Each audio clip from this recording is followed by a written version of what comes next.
하나님 말씀입니다. 요한일서 5장 9절로 13절의 말씀입니다. 요한일서 5장 9절로 13절까지의 말씀 함께 봉독하시겠습니다. 만일 우리가 사람들의 증언을 받을진대 하나님의 증거는 더욱 크도다. 하나님의 증거는 이것이니 그의 아들에 대하여 증언하신 것이니라. 하나님의 아들을 믿는 자는 자기 안에 증거가 있고 하나님을 믿지 아니하는 자는 하나님을 거짓말하는 자로 만드나니 이는 하나님께서 그 아들에 대하여 증언하신 증거를 믿지 아니하였음이라. 또 증거는 이것이니 하나님이 우리에게 영생을 주신 것과 이 생명이 그의 아들 안에 있는 그것이니라. 아들이 있는 자에게는 생명이 있고 하나님의 아들이 없는 자에게는 생명이 없느니라. 내가 하나님의 아들의 이름을 믿는 너희에게 이것을 쓰는 것은 너희로 하여금 너희에게 영생이 있음을 알게 하려 함이라. 아멘. 할렐루야.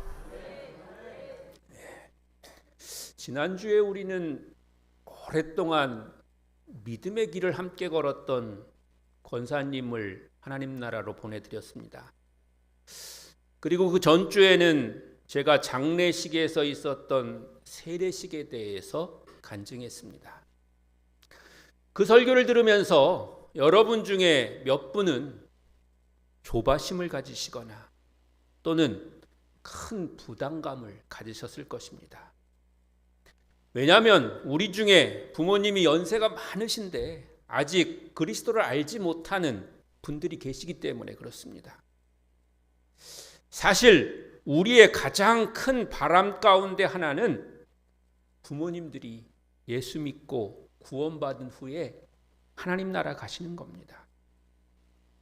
구원받고 헌신을 많이 하시거나 또는 하나님의 영광을 나타내시거나 또는 많은 사람들에게 인정받고 존경받으면 좋으려니와 그런 것보다 더 중요하고 기본적인 것은 예수 믿고 구원받는 것입니다. 사실은 그것으로 족하기도 합니다.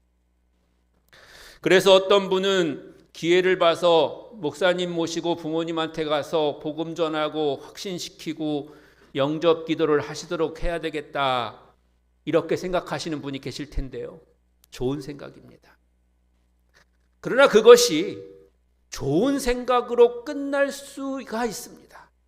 왜냐하면 여러분의 부모님이 여건이 되고 저와 시간을 맞춰서 방문하는 것이 그리 수월하지 않습니다. 그러다 보면 기회를 놓칠 수가 있습니다. 그리고 복음을 전하고 확신을 시키고 영접하여 영접 기도를 드리게 하는 것은 목사가 아니라도 얼마든지 할 수 있는 겁니다. 그래서 오늘 여러분에게 그걸 설명드리려고 합니다. 잘 배우셔서 어디서 누구에게든지 복음을 전해야 될 일이 생기면 주저하지 마시고 두려워하지도 말고 담대하게 전하시기 바랍니다. 당연히 서툴 거고요. 잘 안 될 수도 있고 또 실패할 수도 있습니다. 당연합니다. 처음부터 다 잘 되기를 바라면 욕심이고 교만한 것입니다. 처음 시도하면 실패할 수도 있습니다. 그러나 다시 하면 됩니다. 포기하지 않으면 반드시 성공하게 될 것입니다. 그런 후에 저에게 알리시고 세례를 요청하시면 됩니다. 그러면 언제든 어디에 있든 누구든 상관없이 달려가서 세례를 베풀겠습니다. 그리고 하나 더, 오늘 이 말씀을 통해서 처음 교회 나오기 시작하신 분이시거나 또는 교회에 나오고 있지만 믿음의 확신이나 구원에 대한 확신이 아직 없으신 분들은 자신에게 오늘 이 말씀을 적용하셔서 확신을 가지고 예수 그리스도를 분명히 영접하셔서 믿음으로 굳게 서시기를 주님의 이름으로 간절히 축원합니다. 우리가 오늘 하려고 하는 것은 내비게이터에서 사용하는 생명의 달이라는 것입니다. 전도하는 사람마다 또 선교 단체별로 다른 방법을 사용하지만 본질은 똑같습니다. 뭐 익숙한 것이 있다면 그것을 사용해도 됩니다. 그런데 오늘은 생명의 다리를 배워봅니다. 다리의 화는 복음의 핵심을 눈에 보이도록 그렇게 깨달을 수 있도록 해주는 그런 효과적인 전도의 도구입니다. 예수님께서는 우리의 죄와 사망을 대속하시고 구원하시기 위해서 십자가를 지심으로써 우리를 하나님 앞으로 나아갈 수 있게 해주는 생명의 다리가 되어주셨다는 겁니다. 하나님 우리에게 영생을 선물로 주셨습니다. 여러분, 우리에게 가장 귀한 것이 무엇일까요? 뭐니 해도 돈이지만 그러나 그거는 우리가 하는 얘기고, 아무리 돈이 많아도 우리에게 가장 중요한 거는 생명 아니겠습니까? 마가복음 8장 36절에 보면 사람이 만일 온 천하를 얻고도 제 목숨을 잃으면 무엇이 유익하리요? 라고 말씀하시는데, 사람들은 뭐 믿는 사람이나 믿지 않는 사람이나 상관없이 이 한 생명을 위해서 모든 생애를 투자하는 겁니다. 이 한 생명을 행복하고 가치 있는 삶을 살기 위해서 학교도 다니는 거고, 직장도 다니는 거고, 결혼도 하는 거고, 가정도 가지는 거고, 집도 사는 거고, 자녀도 교육시키는 거고, 또 사회적인 지위를 가지려고 하는 것이고, 그렇게 하면서 수고하며 지내는 겁니다. 그러나 모든 인간은 결국에 죽는 겁니다. 사람들은 돈, 명예, 학력, 쾌락 이런 걸 통해서 행복하고 의미 있는 생활을 하고자 하지만, 그러나 이 모든 것을 가진 사람들도 여전히 공허하면서 만족하지 못하는 그런 삶을 살게 되는 것을 보게 됩니다. 왜 그럴까요? 죄 때문에 그렇습니다. 첫 번째 그림입니다. 하나님께서는 본래 사람과 교제를 나누기 위해서 자기 형상을 따라서 인간을 창조하셨습니다. 인간은 본래 하나님과 교제하면서 풍성한 삶을 누리도록 그렇게 지음을 받은 거죠. 그런데 그 인간이 하나님께 불순종해서 죄가 들어왔고, 그래서 사람과 하나님 사이에는 큰 강이 생겨서 함께할 수 없는 그런 관계가 된 거죠. 그래서 사람은 더 이상 하나님께서 주시는 축복을 누리지 못하게 된 겁니다. 그럼 지금 우리의 상태는 어떻습니까? 하나님께서는 우리 인간의 상태를 다음 두 번째 그림과 같이 우리에게 보여주고 계십니다. 우리는 죄인입니다. 로마서 3장 23절에 모든 사람이 죄를 범하였음에 하나님의 영광에 이르지 못하더니 라고 말씀하고 계신데요, 우리가 죄를 범한 죄인이라는 사실입니다. 이 죄는 우리의 마음으로부터 나와서 자기 자신과 다른 사람들을 더럽히면서 또 불행하게 만듭니다. 또 그 죄는 우리를 심판에 이르게 합니다. 하나님께서는 공의로우심으로 그것이 가장 사랑하는 사람이라고 해서 그냥 봐주고 넘어가고 그렇게 하시는 분이 아니십니다. 그러니까 누구든지 죄가 있는 사람은 심판을 받게 된다고 하는 것이죠. 히브리서 9장 27절은 한 번 죽는 것은 사람에게 정하신 것이요 그 후에는 심판이 있으리니 라고 말씀하고 계십니다. 그런데 그 심판의 결과, 그 심판을 통해서 받는 형벌은 사망, 곧 지옥입니다. 요한계시록 21장 8절은 그러나 두려워하는 자들과 믿지 아니하는 자들과 흉악한 자들과 살인자들과 행음자들과 술객들과 우상 숭배자들과 모든 거짓말하는 자들은 불과 유황으로 타는 못에 참례하리니 이것이 둘째 사망이라 이렇게 말씀하고 계십니다. 그래서 인간의 힘으로는 구원받지 못합니다. 그 다음 그림이요. 이 문제를 해결하기 위해서 사람들은 선행의 공로를 쌓고 도덕적으로 깨끗한 삶을 살면서 교육이나 철학을 통해서 또는 종교를 갖고 종교에 충실함으로 말미암아서 죄의 문제를 해결하고 또 하나님 앞에 나가려고 합니다. 열심히 수고를 하지만 인간의 힘으로는 하나님의 의의 수준에 도저히 이룰 수가 없는 겁니다. 선행, 종교, 도덕 이런 것들로는 불가능한 겁니다. 이사야 64장 6절은 우리의 의는 다 더러운 옷 같으며 라고 말씀하고 계시고요. 에베소서 2장 8절로 9절은 너희가 그 은혜를 인하여 믿음으로 말미암아 구원을 얻었나니 이것이 너희에게서 난 것이 아니요 하나님의 선물이라. 행위에서 난 것이 아니니 이는 누구든지 자랑치 못하게 함이니라 라고 말씀하고 계시고, 예레미야 17장 9절은 만물보다 거짓되고 심히 부패한 것은 마음이다 라고 말씀하고 계시고, 고린도전서 11장 21절은 이 세상이 자기 지혜로 하나님을 알지 못한다 라고 말씀하고 계시고, 잠언서 14장 12절은 어떤 길은 사람의 보기에는 바르나 필경은 사망의 길이니라 라고 말씀하고 계십니다. 이와 같이 인간의 힘으로는 구원받을 수 없는 건데요, 이걸 해결할 수 있는 한 가지 길이 있습니다. 그 다음 글이며 우리를 위한 하나님의 해결책이 있습니다. 하나님께서는 우리를 구원하시기 위해서 그 아들 예수 그리스도를 이 세상에 보내신 것입니다. 로마서 5장 8절은 우리가 아직 죄인 되었을 때에 그리스도께서 우리를 위하여 죽으심으로 하나님께서 우리에게 대한 자기의 사랑을 확증하셨느니라 라고 말씀하고 계십니다. 같이 한번 읽어볼까요? 시작. 우리가 아직 죄인 되었을 때에 그리스도께서 우리를 위하여 죽으심으로 하나님께서 우리에게 대한 자기의 사랑을 확증하셨느니라. 아멘.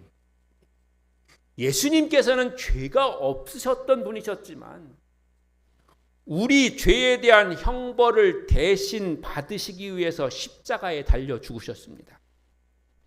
이로써 하나님께서 요구하시는 공의가 완성된 겁니다.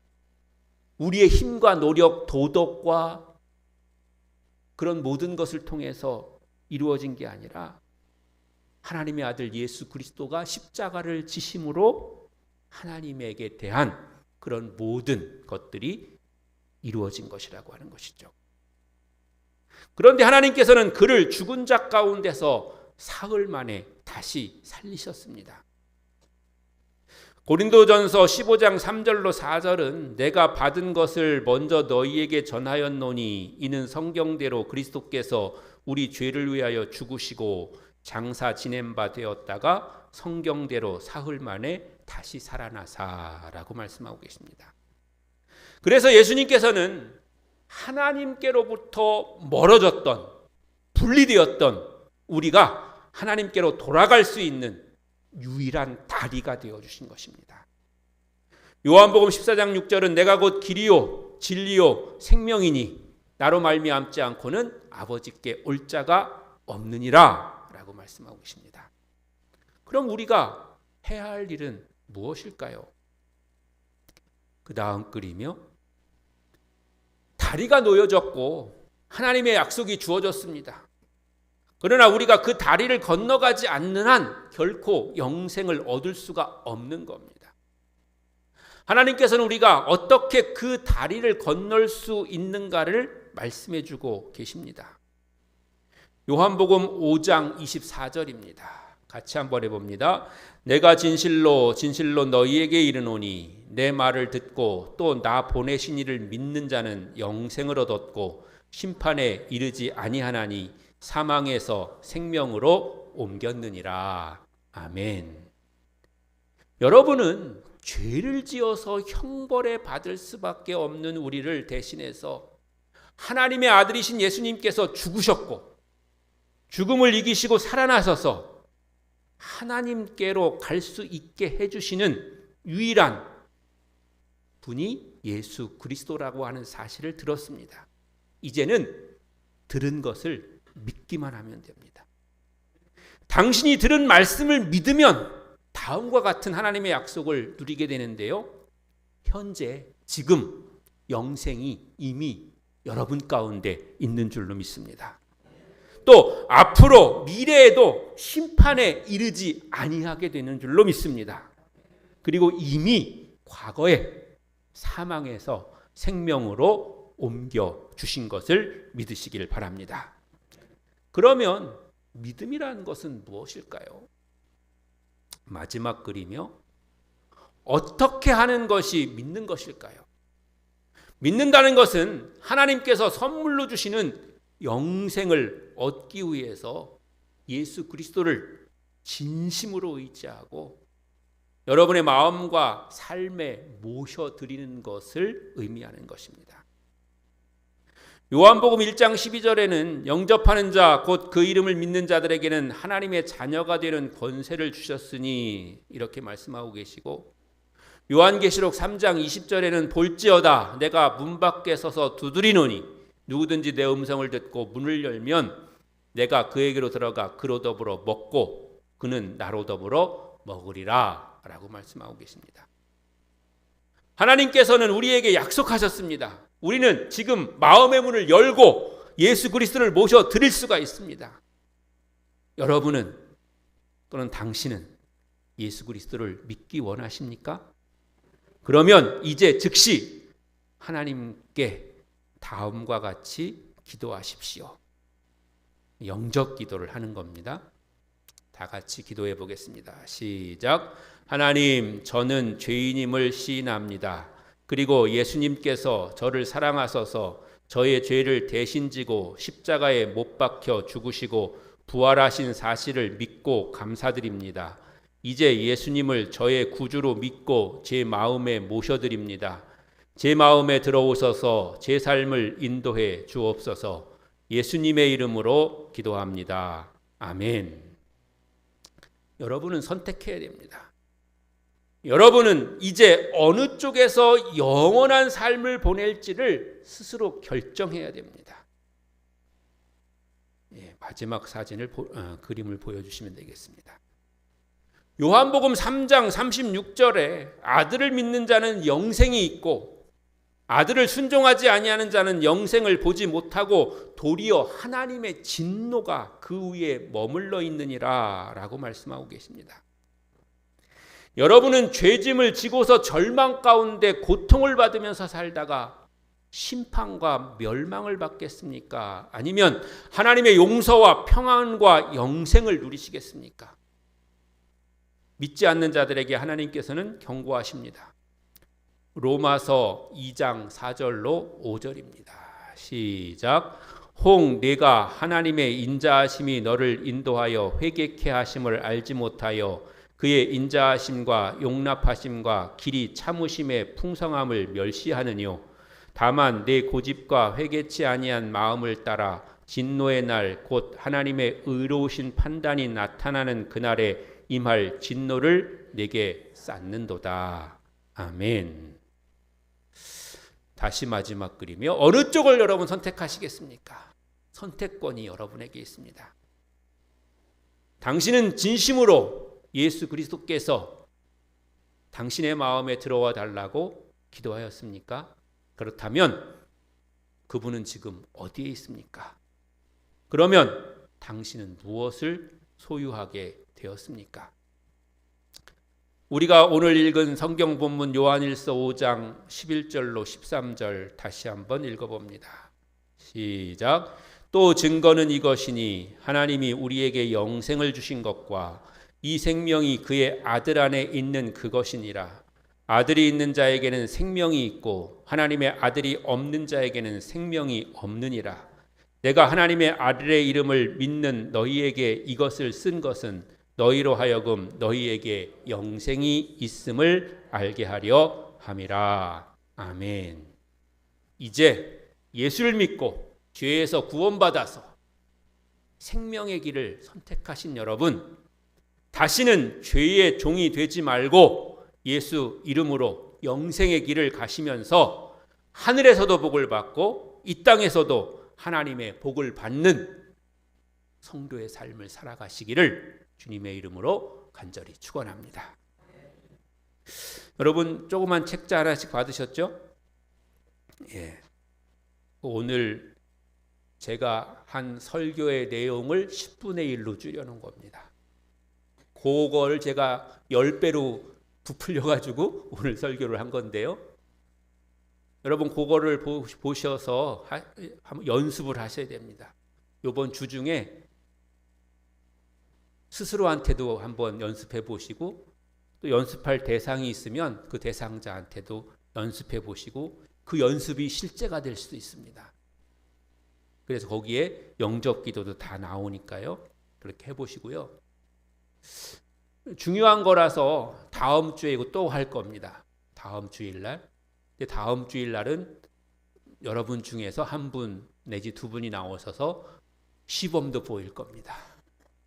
잘 연습해 놓으 누가 시범자로 선택될지 모릅니다. 잘 연습해 놓으시면 다음 주에 나오셔서 할 겁니다.